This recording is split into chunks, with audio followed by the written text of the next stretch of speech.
Hey everybody, it's Beamer, aka the StickMan. This past weekend, I was invited to Lynn Thompson's ranch to train with him, Ron Balicki, and Luke La Fontaine. These are three of the meanest, toughest, and most wonderful people I have ever met. Ron is a martial artist, six-time world champion, hand-to-hand combat, Filipino stick fighter, and a master of disarmament. Luke is the SwordMaster.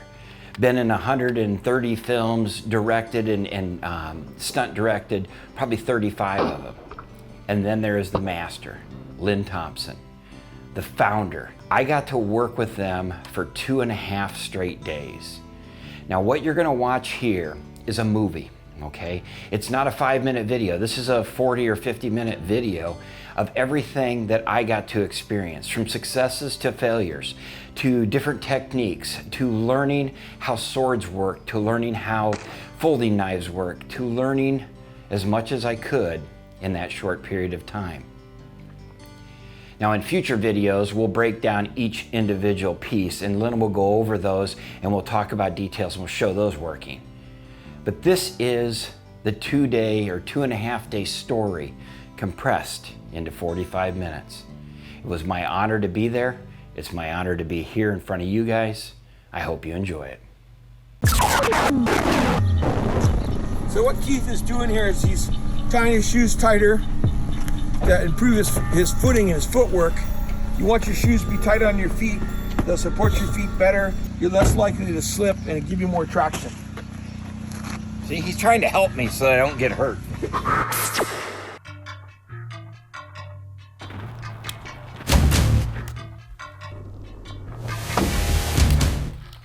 When you step, you don't want to overturn, okay? You're full.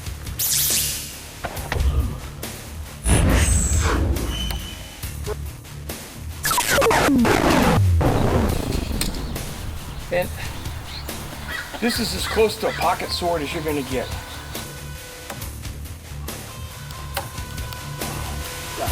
Let's get the new rope up here.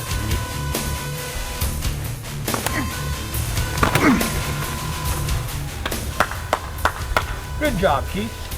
Thank you, Lynn. I gotta stand back where I can get that really long roll through that. So that's the huge advantage of this, is the reach it gives you and the leverage and cutting power and the fact that the lock is so strong. So I'm wearing our Marauder right now. This is my friend Buck's favorite fixed blade. We call him Deadly Buck Medley. And I've seen him take apart a hippo that I just blasted that was a man killer in Mozambique. And he took it apart so the locals could start barbecuing it with this Marauder in just a matter of seconds. He had that thing opened up and was carving off big chunks of meat for them. Just show you, again, I put my finger through the sub hilt like this, and I drop and I cut. The sub hilt like this, and I drop and I cut. And the Marauder can do it. Are you using a big strong flip too on this when you drop down, when you come down? I dropped a lot of my weight in that. Yep. Violently like that, but not, it was mostly I dropped and then flipping my wrist at the end. That's what it looked like.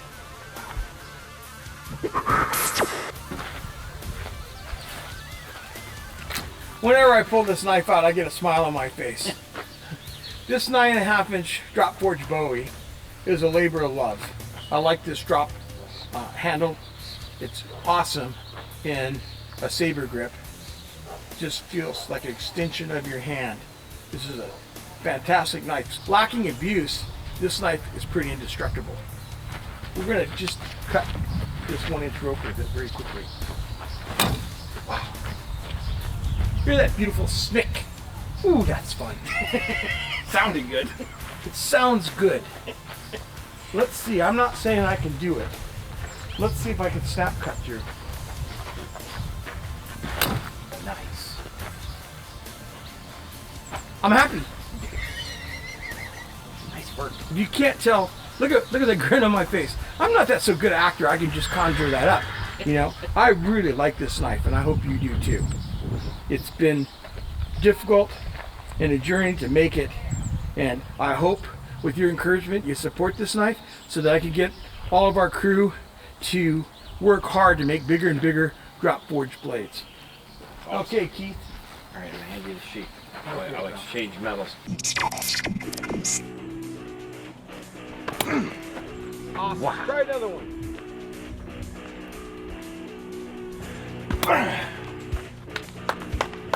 Whoa. That's my Well favorite. done. That's my favorite Awesome. knife now. I like this one. That is awesome. Man, boy. See, what I appreciate about Keith is that he's strong enough to do a lot of this stuff. I mean, he's not a puny guy. And this, I'm not gonna lie, this takes strength and speed and coordination and skill to pull this off. You can be really strong. We've seen some really strong guys can't cut for crap. So it all has to come together. I got a good instructor. And you've got you've got to train for it. At the risk of talking too much. I'll let you go. Same thing. Drop, cut. This is a lighter knife. Speed. Well done. It's effortless. My fault.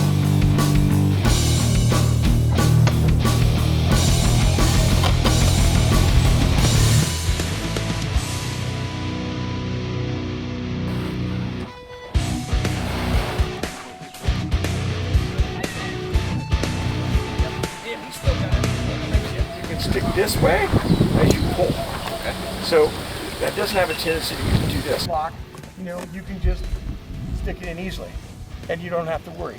So you can hold it this way in a saber grip, or you can hold it in a push dagger grip. And you're saying, See how easy that is? oh, yeah, Here we got the 5.5-inch Voyager. This is bad. It's a badass knife. Again, you've got a finger cut out here that keeps your hand from going forward. You can hold it here, choke up on it, you can hold it back, you can hold it all the way back here, or you can hold it like I do. Let me switch here so the camera can see easier. Like this, like a pistol grip. That rip? Yep. There, I broke that rib. There, I broke another rib. When people say, you hit the rib, it won't go through. You can go through rib cages with a Voyager, you just heard it break. Oh, yeah. Keith, you've done enough hunting, you can hear that rib crack, Oh yeah, can't you? yeah. That's So I'm going right through that rib. Wow. That. Oh my goodness gracious. Evisceration. That means to disembowel.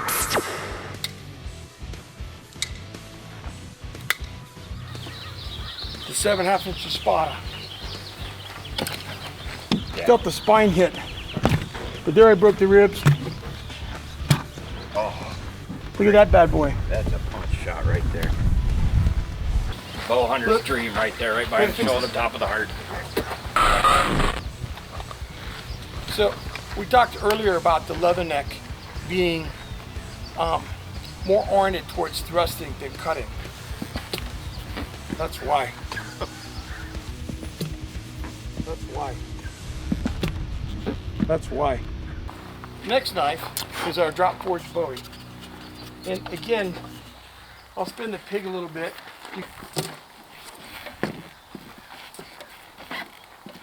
I'm hitting the shoulder blade. Yep. There, hit the rib. Ooh, that was hard. That was the scapula there. Now, watch this. There's the scapula that's giving me trouble. Not anymore. These are so sharp and it's so dangerous and so damn deadly.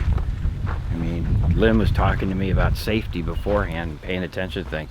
This isn't, I'm a screwball, but those are times I just don't screw off. I do after I smile, after I bury it in, then back to me.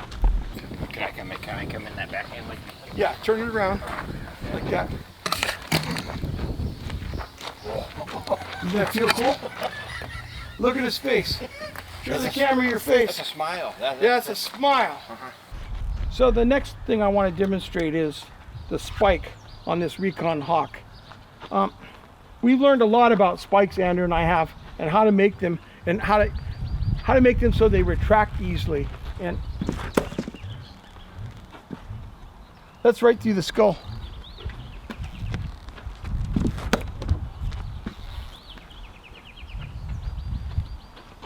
That's a dead porker.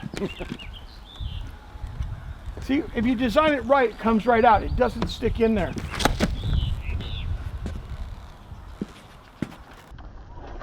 I'm gonna guess you don't have to hit him multiple times when you do that, Lynn, when you bury it all the way into his head. I think you won. This is our Arkansas toothpick.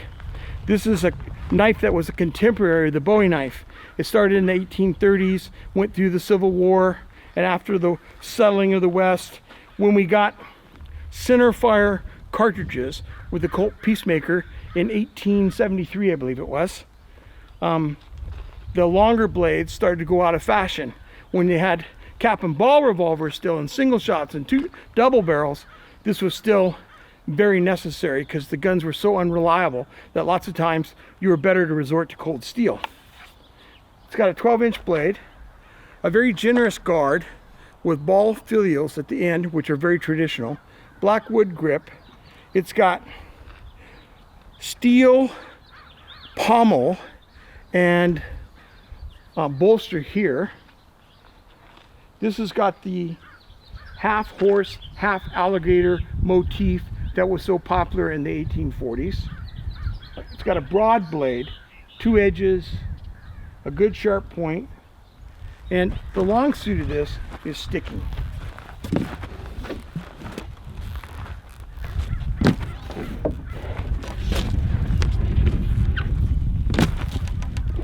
There I hit something big and solid, probably the spine, Yeah. you know, in the neck. Look at that total pass through. How'd you like to get that in your gullet, boys?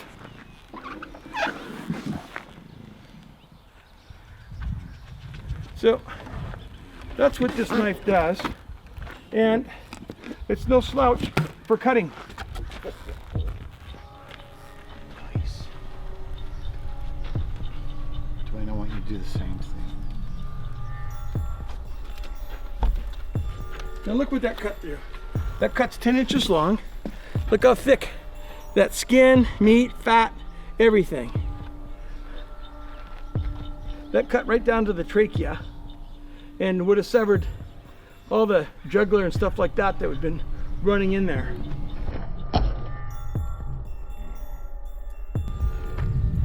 This is our Hungarian Saber.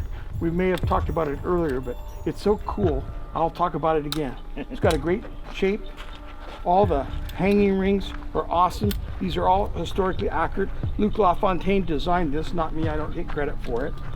I had a little influence on the blade. The blade's modeled after one of my collection. It's got really long quillions, which Luke says were very apropos for that time era. And the reason it has long quillions, if you cut it the outside of my hand, I just turn that quillion up and pick it up. If you cut it the inside of my hand, I just turn the quillion in and pick it up. So when I hold it like this, there's already a barrier to my hand. Those two big quillions you have to go around. If you try to go around them, I pick that up and pick it up on my guard. Maybe I just extend and stick you then, okay, in my own line. Now, Keith, when you're using a big, long, heavy sword like this, it's easy to put it in the dirt. It's easy to put it in your own leg. Okay. So you need to be conscious of that. You don't have to, you never cut harder with a sword than what you can control. Forehand with it, you cut backhand with it. Now that's not an extraordinarily hard stroke for me. No. I mean, that'd be a good stroke for those lamers on Forged in Fire. Yeah. You know, the sword is really made to do that. There's a total pass through. Good cut. Pick somewhere else or he's gonna fall apart. Okay. Here with Keith, we just went through our paces with the new Hungarian Saber. I worked really hard on the design of this for cold steel. I felt that cold steel really needed another traditional design to add to the lineup.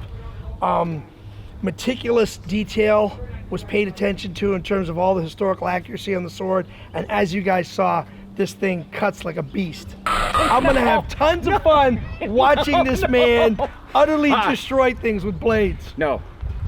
It's all good. I'm with the SwordMaster here, and this is a day to remember for me. I get to meet people like Luke. I get to work with these guys, Lynn. It's a blessing. And all I can say is I will try my damnedest to make sure that I represent what you guys created as best I can. Well, you're the man to do it, and we can't wait. So we just finished our video with Keith today, and we're prepping a barbecue here. It's kind of impromptu thing.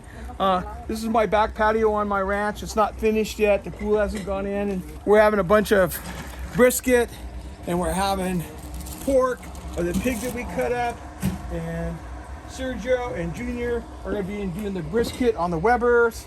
We've got the pork going on the Traeger. He's having a nice glass of wine. Oh, yeah, hold on. There it is right there. That's a 2011 Cabernet in there. Yeah. Thank you, Lynn. Yeah. Thank you for having me. So we're really glad to have Keith here, and we're all having a good time.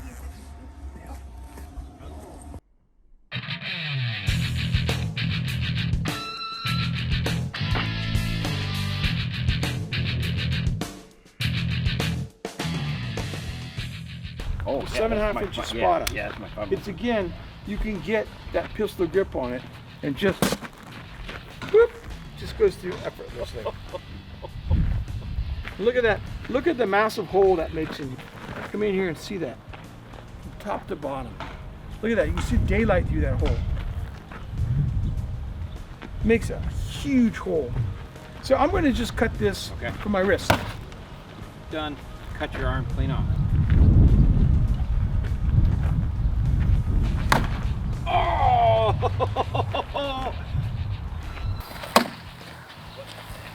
Look at that cutting power. That was just a book of the wrist too, that last one. Yeah, that last one.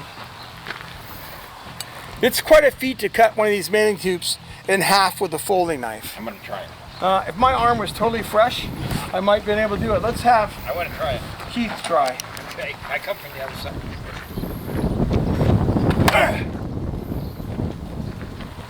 Oh, just about a timber. I hit a little bit too deep, Lynn. See that where I pounded that right here? Yep, but that was a hard stroke. That would have been a finishing stroke on somebody's arm. Come off like flying into the wilderness with that stroke. I'm here at the Cold Steel testing facility. They were kind enough to bring out a Yankee that's an archer and introduce me to all this. Lynn's been going over stuff with me. I'm with Luke La Fontaine, and he is a stunt coordinator. You've been doing it for about 25 years. Swordsman. Describe yourself, okay? I know you're humble, but just do it. Okay, I'm a guy who plays cowboys and Indians and gets paid money for it.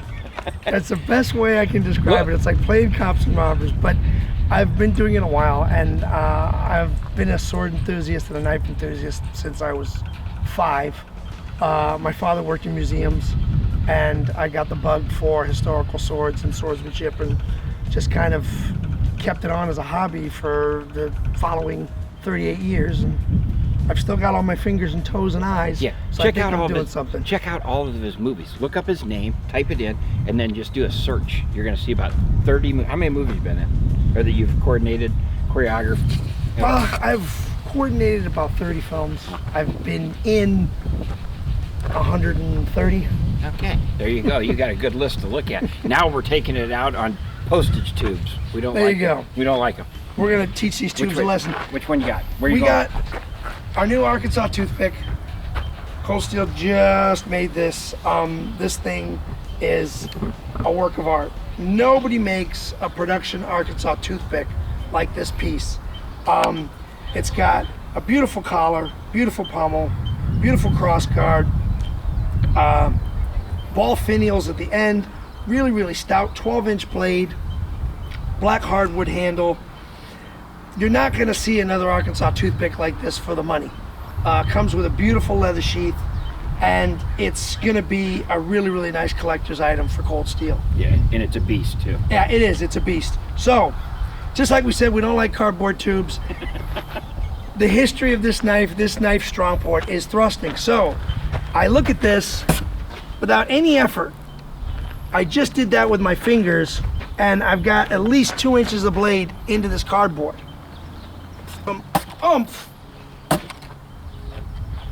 It doesn't take anything. That is just wicked neat. It's a beautiful piece. I'm gonna let Keith mess around with this. Keith, just like we said, locked hand, just drive it in with the body. And that's one of the things too that we need to show people. You're telling me don't get into bending your wrist and doing this, you'll destroy it. Yeah, anytime you're talking about bladed weapons, knives, swords, for the most part, you're not going to incorporate your wrist unless you're fencing. If we're talking about 18th century and later and we're talking about fencing, now we're going to incorporate the wrist and the fingers a little bit. But when it comes to everything else, stabbing, everything else, you're usually going to have a hard wrist when you do it. Again, knife fighting. Knife fighting is like fencing. You are going to incorporate the wrist and the hand when you're using a blade. But if we're not talking about a fencing technique, you've got to have a good solid grip on the blade. Whether you're in reverse grip or forward grip, you want to have a good lock on it. If you start coming back in here and fencing with it and try to stab hard objects, you're going to have a bad day. It's better to be safe than sorry and have a good solid grip on the knife when you stab. Cardboard tubes. There you go. Now, again, Keith didn't put any effort in that. No. It's all the way through the tube. That is crazy. That was that deep into that too. Yeah. With no effort. So the same deal, because this can also cut, it's not the strong point of this knife, but an Arkansas toothpick can cut. If, without too much effort, just with the single edge, that's halfway in the tube. Almost cut it in half. It's beyond halfway. Yeah, Bounce and back out. You saw how little effort I put into that. Okay. Same deal, I know you're coming from left to right. Okay. We can turn the tube around. Same thing, give yourself a fair target somewhere in here. Yep. And just make sure you're cutting to your open side and give it a good hack. Okay. There you go, ladies and gentlemen. Now, like I said, you saw it, he blazed right through it. This right here is going to be the future of cold steel. This is going to be the man. No, you can't get out of this now. Right. This is going to be the man doing your tube hacking hunt. and chopping and killing and murder videos. And he just showed it right there. If you guys ever are getting attacked by tubes, call me. Okay? I'll be there. I'm going after them. I'm angry at these tubes. That Dude. was fun. That felt so good. Yeah, and from a knife that its strong point isn't cutting, blazed right through that tube. So let's get another tube and we'll do the same thing with the Marauder. Let's see. You're gonna give it a run. I'm gonna give it a good There whack. you go. I'm standing right here. Oh. And There you you didn't go. even really try very hard. Nope, that was a medium hit. Okay. So I need you to go right below that with it. now you're gonna go right below that. You're not getting out of this. I'm just not gonna let you get out of it. I'm 56 years old. Guess what? I'm 54. No Oh, excuse. Yeah, give me the 2 years. I was med flighted in that time frame. Remember that.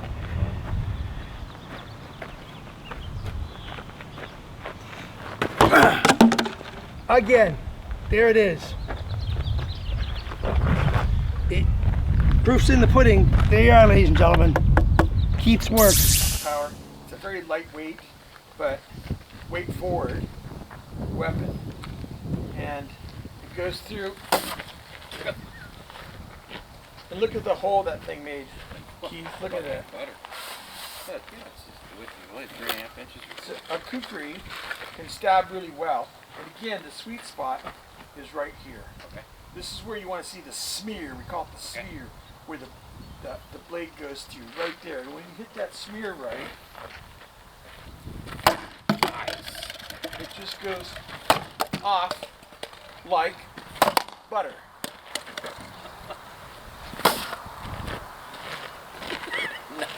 I'm not going to top that. All right. We've got our Warrior Katana. Great staple, workhorse blade. Super blade because it's spring tempered. It's not differentially tempered like a traditional Japanese sword. It's spring tempered. So if you screw up, it's going to forgive you. Okay. This blade will flex and come back straight, whereas normal Japanese blades will flex and stay bent. Okay. So it's always operator error, but this sword is really forgiving in terms of if your angle's wrong, if you've got too much twist in your hands, this blade will literally flex and come back straight. Okay. So as a workhorse blade, these swords are great because you're not spending $5,000 on a differentially tempered blade that in your learning curve, if it bends, wow, that was a really expensive lesson that you don't want to have to learn. Yeah. So all I'm going to do is just basically go through basic cutting technique with a sword, Beautiful. especially for a Japanese sword. You let the blade do the work. Okay. It's all technique. All right. It's not muscle. You have to put something behind the sword, but you don't want to muscle through. A lot of the basic mistakes that always happen is that people feel two things. They feel that they have to twist and they feel that they have to slice. Okay. Because of the idea that the Japanese katana, oh, I have to do this. Well, you don't want to do that because the blade doesn't work that way. Japanese samurai swords are actually percussive weapons. When I hit something, I'm hitting it percussively. I'm never slicing through the target. That's a complete myth and a misnomer about Japanese swords. That's great. Even though the blade is curved, I'm still hitting. You're impacting it. It's still an impact, still a percussive cut. Okay. You know, and then the other thing I said is that twisting. People will want to go far too angular. Okay. Where one of the hardest cuts you can make is called yoko, which is a direct side cut. Okay. It's very, very difficult. You got to use your whole body. It doesn't work with just your arms. But in a regular angled, basic, what's called kesagiri cut, from either haso or jodan, Okay. I allow my body with my open space. I allow the sword and my mechanics to make the cut. Remember what I said to you before about not incorporating Right. your wrists? Yep. They're long. Here's the sword. If I do this, I'm now incorporating my wrists, and I've taken about 30% of the power out of the cut. Yep. And we tend to call this a fly fishing cut, so that it's not really a cut. Yeah. If I flick, it's a harassing cut. It's not a real cut. It's not going to do anything to the tube. So I'm going to do this, and then you're going to do the exact same thing. Okay. And again, basic technique, motor function. Okay. Hands are up, my hands are spread. The grip, the top, all the way to the bottom. All right. Every sword system in history, it doesn't matter where you're from in the world, your hands are spread on a sword. Okay. There is no cultural swordsmanship school With that baseball grips swords grip. like this. Okay. So you never want a baseball grab. You'll see this in Star Wars. That's Yeah. about it. And even in Star Wars, they shouldn't be doing it. This is your leverage. All right. So I have leverage to use the sword this way because I'm gripping wide. Okay. If I grip like this, I have no leverage and I have no control. And you have a lot less stability. I Yes, can see that. way right. less stability. Yep. You talk about So- wringing out the towel, bringing in the top. Yeah. So another thing is called the wringing of the towel. So on the top of the hand, top hand and bottom hand squeeze in. So it's like you're wringing out a towel. Okay. That keeps the tension forward and the grip tight on the blade. All right. And that way, same thing, there's less likelihood of you incorporating your wrists. All right. All right, so I'm gonna cut this tube and then you're gonna do the exact same thing I do. So from here, I'll measure. Now, the mononuchi, the sweet spot on a Japanese katana is in this area right here. Okay. Too forward towards the tip, too forward towards the forte of the blade. Sweet spot on mononuchi is right in here. That's the best place to cut with the blade. Okay. Alrighty. So, my distance is about right.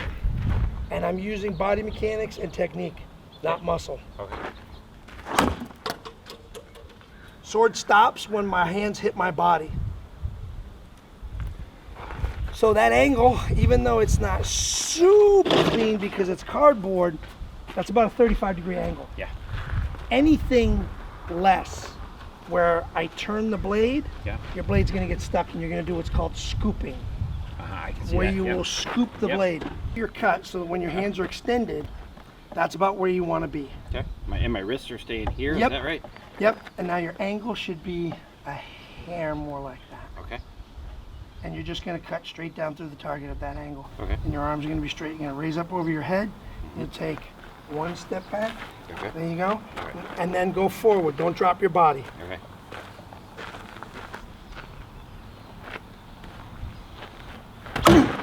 There you go. Now, Almost hit the ground.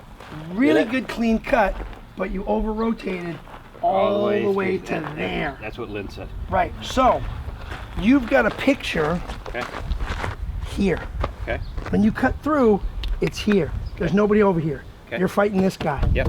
So it should never come over here. So even when you finish your cut, Okay. your cut should come through the target, not past it. Yeah, Lynn said that earlier. Step towards it, power through it. Right. And it's I kind of baseball swung it through at the end. So you, every single time, it was a good clean cut.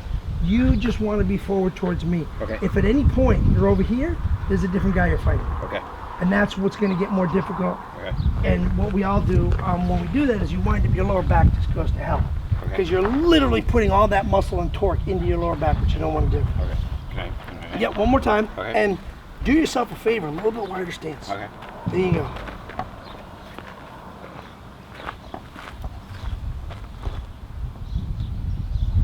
All clear? Yep.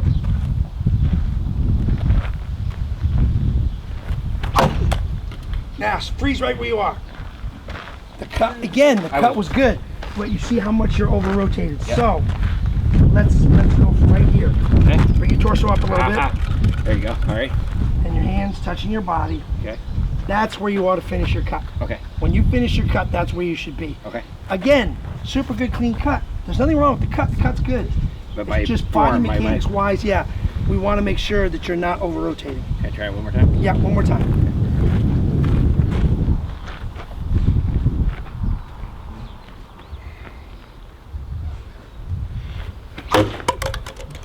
Better. Now I'm going to demonstrate or teach you how to cut one-handed with a saber. One of the ways you do it is you do moulinet. And that's to build momentum in your cut.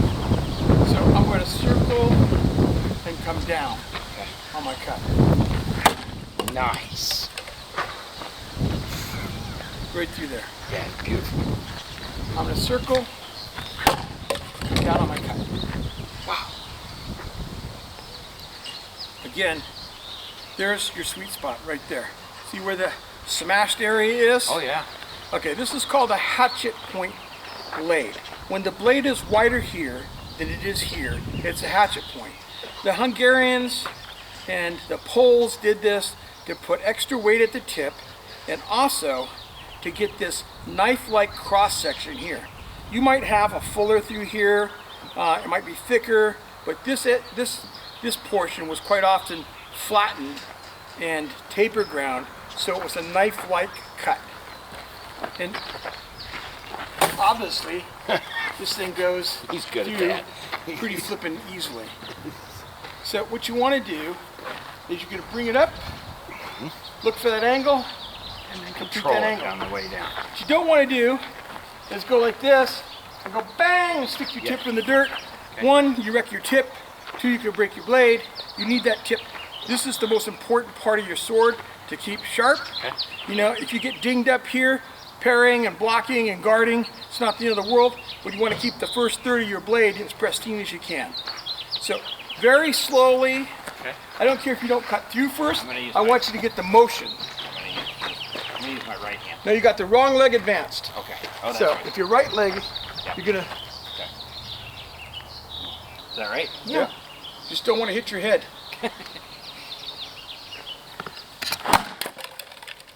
Now you're bending at the waist. Yes. You're always doing that, I shouldn't say always, but you have a tendency to do this. Yeah. That's gonna hurt your lower back. Okay. So stand back so I can move this. Yeah. You stand upright like this, Okay. because I want to be facile when I do this. Right, When okay. I'm fighting, oh, there's the cut. Oh, there's my moulinet. I pick them up and I return that. I pick them up and I return that. And this is so heavy that it's gonna make me move around. Okay. This is a big, long blade. You're on horseback. Whap! Come up here. You bring it up around, you come down here, you don't hit your horse's ears. Wham! Hard to hit on this side.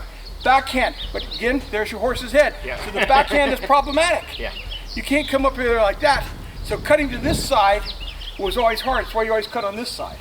Here you might thrust over here, but to cut over here, you didn't have this. And it was a lot harder.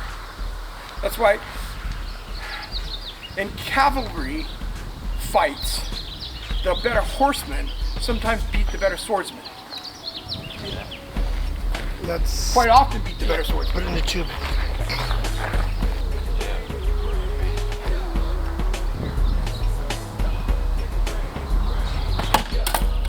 job. There, you leaned over less. Yeah. Which is good, and that'll get more and more and more comfortable.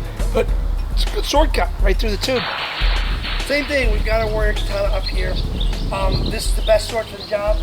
Like I said, it's gonna flex instead of bend. The difference is with bamboo is so unforgiving that it's the bane of everybody. When you cut perfectly, you're a rock star. When you cut imperfectly, you're just kind of standing there looking at the sky going, don't say anything, I screwed up, I know, shush. It's just not fun. It's like being the guy left alone in the stadium. When you screw up, it's just bad. But we're not gonna screw up. No. The exact same technique that you use when you cut the mailing tube is what you're gonna do here. It's just remember that, let's go left-handed for you. Your angle is a little bit less steep than it would be for the mailing tube, but not too less steep, because if you go too much, it's just gonna stick. But if you go too steep, the bamboo will catch the blade and it'll run right down in and you'll just be stuck in it. Let me jump in there for a second. Okay. So the power that comes to this cut, some of it's through your arms, most of it is through your body and your legs. Don't come up on this toe.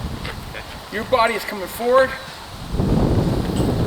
And I'm going to cut through that. I'm going to go forward through it. And the force comes from your legs and your forward momentum. Your arm is bent, bent, bent, bent, bent, straight, straight, straight, bang! Through. All right. Okay, ready. Doesn't matter, same different stuff. Yeah.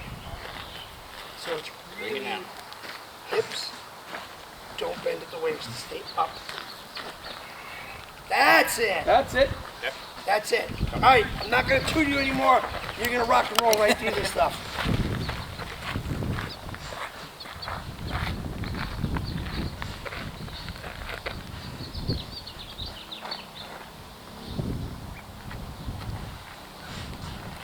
There you go. And you put the hokasaki in the ground. I know. That's how you break it off in the ground. It's dangerous as shit, see? Yeah. You're It hit it too steep of an angle. too steep of an angle, and you went right into the ground. That's because I hit it at too steep of an angle, but right down through. Now, you still cut through the bamboo. And look at this. The idea is the Still same feels pretty thing. sharp. When your arms hit your body, the sword stops. It just went into the And ground. any It's perfect still. forking here is what's going to keep the sword in the ground. Yeah, that was a tilt. Yeah, and you can't do that tilt. Okay. Otherwise, All right. See? but now, there's a cold steel sword for you. That steel flexes instead of bending. Any other sword, I swear to God, either the tip would have been broken off, or the sword would have been bent. Not a cold steel sword. It's still perfectly fine. You just came over here to do that. I know you did. You came all the way over here just to do that. You know, here at Cold Steel, there's always a little bit of overkill because we got a point to prove. And we're not proving it to like 6 people, we're proving it to the whole world. So, henceforth, big, giant pieces of bamboo. Nice!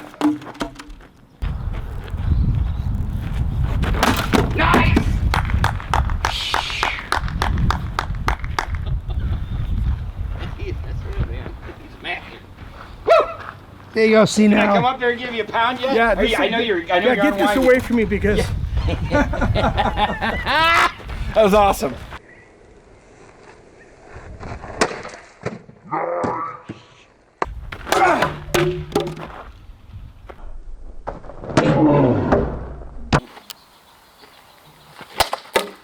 and I could.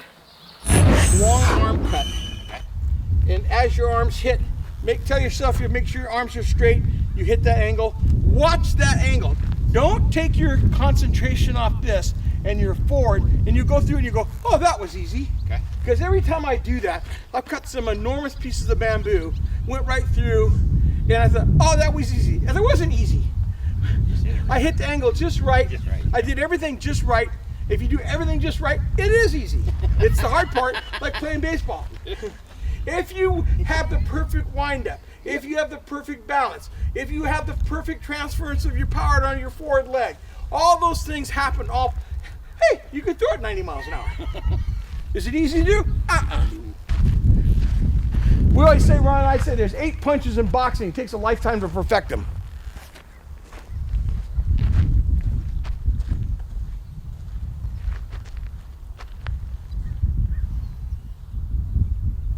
You guys roll? Yep.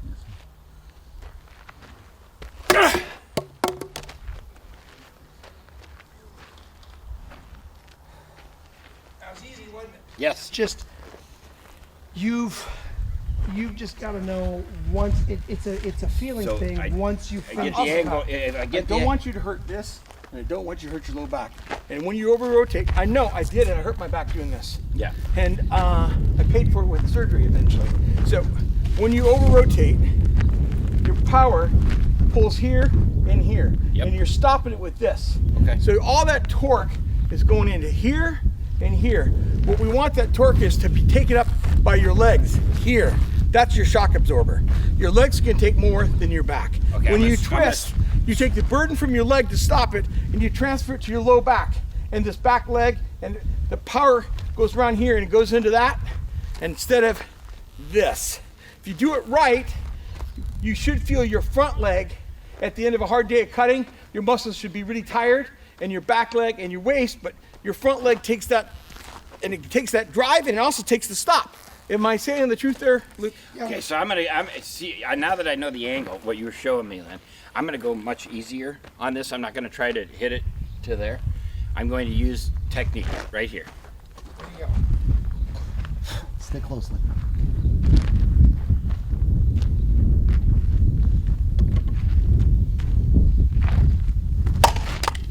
Hallelujah. Much better. Yeah, I did once. Felt effortless, didn't it? And you go, why did I do that before? Yeah, why didn't I? It's hard to trust the sword. It's hard to trust technique. It's easier to trust in strength.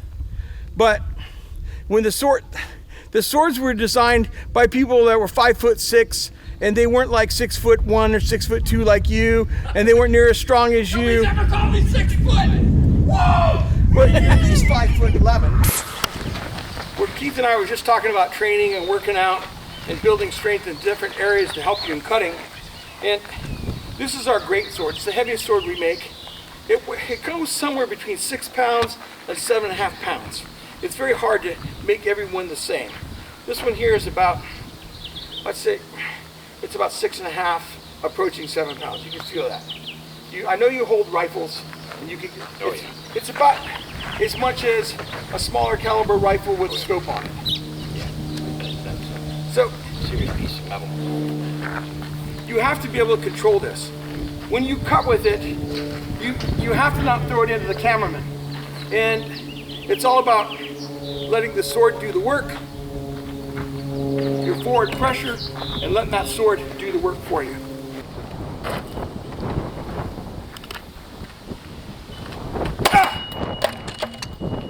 I know I ended up at Fort Knox over there. Rock and roll. I'm not gonna nitpick about that. Nice cut. Good job. Look at that. Look at that. I got nothing to say. Good cut. Good job. No I reason had some for- pretty good instruction from you guys. I'm telling you, instruction, teachings are everything. You did the cut though. Good job. No, Awesome. instructors. This is what we cut now, and that's what's important. Tatami's expensive now. It's about $7 or $8 a roll, which, if you would have asked me 6 or 7 years ago, I don't know, are you crazy? But supply and demand. So that's where we're at. So fantastic learning tool. I love tatami, but you don't want to waste it. Okay. So we're going to work on, I'm going to go through this tatami and we're going to stick up another piece for you and you're going to do the same thing. So, and then we'll go through different cutting patterns and we will actually pick what the best cutting pattern for you is as a starting pattern. Beautiful. So I do all the same things. I measure my distance for what my cut is going to be, and then I kind of decide what it is I'm going to do.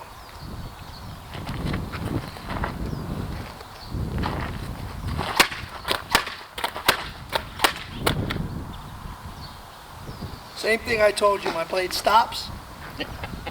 I'm finished. I'm in awe. Once you make up your mind, the cutting pattern that you're going to do, your body will follow form and function. You'll do the cutting pattern. It's only when you try and make it up as you go that in the middle of cut, you'll change your mind and I want to cut backhanded. If you change your mind in the middle, I guarantee you, you're going to fight your own mind. Your blade angle will be wrong. Your sword will get stuck in the mat. Now, all I did was basic right Kisagiri. Multiples. Okay. It's a good basic. It's a good basic for motor function with a sword. Okay. So we will do the same thing, and I'm going to put up a new mat for you.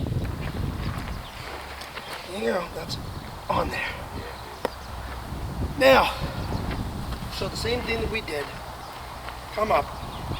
You're going to have your open space. You're going to step forward and make your cut. You make your cut, let the sword pass through, roll around, raise, cut again. If I were going to break this down, you would start in Jodan. Make your cut. Okay. Your cut is finished when the sword hits your body. Roll your hand over, pass through, back to Jodan. Okay. Make the cut again, pass through, roll, go through Jodan. That way, you're guaranteed technique-wise, you're making the same cut every time. A good strong base. Okay. So, once your arms are straight, where are we? When you straighten your arms out, and let's measure and see where you're at. You're pretty good. You can take a hair stitch just back, shift back a little bit. There you go. Keep going. Now wait. Let's reset this one. Okay. So let's do one thing. So, you're doing Go good. after it. See, but you see how shallow your cut is? You whipped it like that. You didn't cut through it. You just fishing pulled it. Okay. You need, here's the thing. Don't think about the next cut. Okay. Finish your first cut first. Okay. Each cut is an individual cut. You string them together, but I still finish each cut. So like, see how flat that cut is? Yeah. Needs to get a little more of an angle. Okay. So once it's more of an angle, pass through, go back to one, pass through, go back to one, pass through. So you know now your first cut's gonna be right around here somewhere. Yep. Here we go. All right. Start. Stop that mulligan. Yep.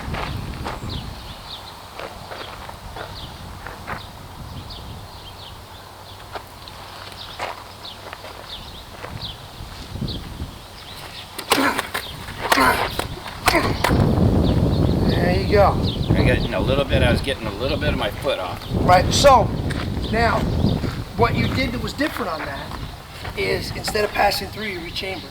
So you cut, you rechambered, you cut, you rechambered, okay. you cut. Now, that's not technically wrong, but it is different. And you did fine, and I know you wanted to get through that last cut, but you felt how kind of much you overcompensated and bent forward. But they're all clean cuts, so I'm gonna let you do this one more time, and I'm gonna want you to try and cut around and pass through. Ground. Yep. Keep off your heel.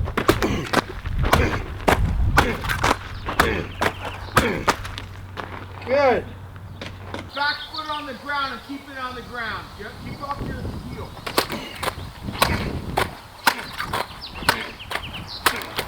Right, good. So you're gonna do forehand cut, backhand cut. I'm gonna move back his back leg on the backhand cut. Yep. So you're gonna go like this. Bang! Switch your stance. Bang. See what I did? Okay. Step, step. Now, you're leaning an awful lot. Okay. Don't lean. Okay. Look at me. I'm right here. Use your arm. Hit it, hit it, hit it, hit it. So you're always cutting to your open side. Okay.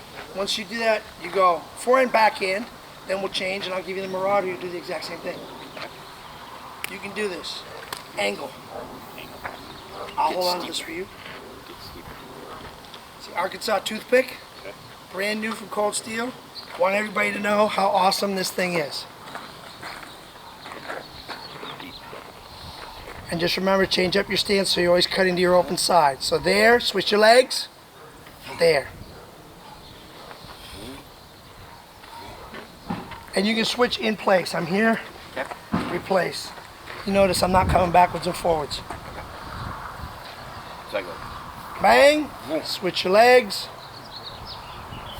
Yep. All right. It's like you're letting a bull run by. What's that? It's like you're letting a bull run by. Okay. You're giving it open path. It's so different the stepping forward with the gun arm. Yeah. Okay, ready? Yep. Step. Did not cut deep enough on that one. Did Right. not step either. You didn't change your step. Okay. So, Just cut that let's piece try off. that one more time. Now, here's the next trick you're gonna learn about doing multiple cuts. Never rush. Okay. Anything that you can do slow, you can do fast. And anything you just try and do fast, you can't necessarily do slow or well. So don't rush.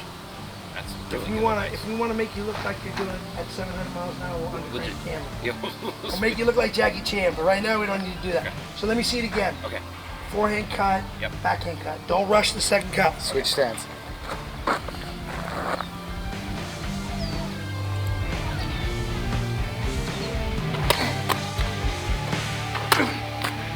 Bingo!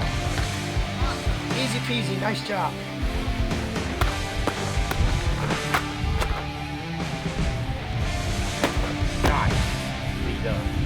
Again, if I'm not perfect, I don't make the cut.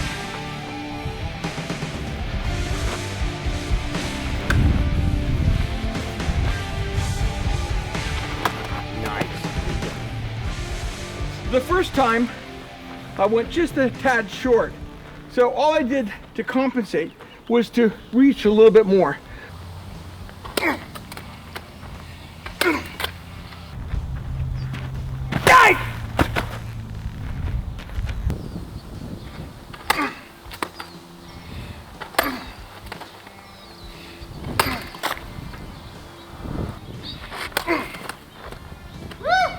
Way to go!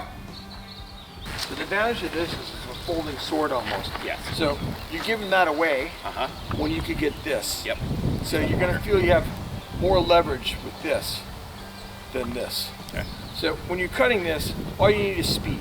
Okay. This knife is so sharp and Yeah. so well designed. See that continuous curve there? Yeah. That's gonna help you a lot. You hit your angles, zip, zip, zip. Okay. Just hit your angles, Okay. that bit your knife will do the job.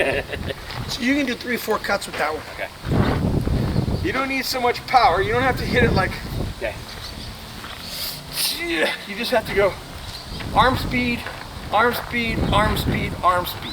Or arm speed, arm speed, arm speed, arm speed. Okay.